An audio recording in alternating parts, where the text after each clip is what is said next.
5 2m minus 3n equal to minus 10. आता यांना solve करून आपल्याला सगळ्यात पहिले m आणि n ची व्हॅल्यू फाइंड करायची आहे. तर त्याच्यासाठी बघा दोघं इक्वेशनला लिहून घेतलं. d काढला पहिले डिटर्मिनंट 3 2 minus 3 2 याला सिंप्लिफाय केलं. डिटर्मिनंटची व्हॅल्यू आली आपली -5. आफ्टर दॅट dm फाइंड केला. First column non variable, second column n variable. Simplify केलं, dm ची व्हॅल्यू आली आपली -35.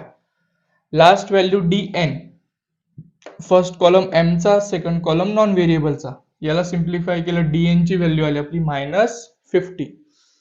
At last m dm upon d, dm ची व्हॅल्यू आलेली आपली -35, d ची व्हॅल्यू -5. डिव्हिजन केलं, आन्सर आला आपलं 7.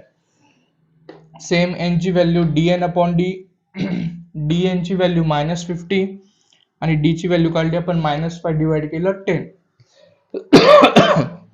m आणि n, m ची व्हॅल्यू 7 आणि n ची व्हॅल्यू आली आपली 10. आता शेवटी काय करायचं, या m आणि n च्या व्हॅल्यू आपण लेंथ काढण्यासाठी याच्यात पण पुट करू शकतो, याच्यात पण पुट करू शकतो. आपण याच्यात पुट केलं 5m plus n. 5 as it is, m ची व्हॅल्यू पुट केली 7 प्लस n ची व्हॅल्यू पुट केली 10. 5 into 7 35 प्लस 10, 35 प्लस 10 लेंथ आली आपली 45. ब्रेड साठी पुन्हा तेच दोघांपैकी आपण या इक्वेशन मध्ये m आणि n च्या व्हॅल्यू पुट केल्या.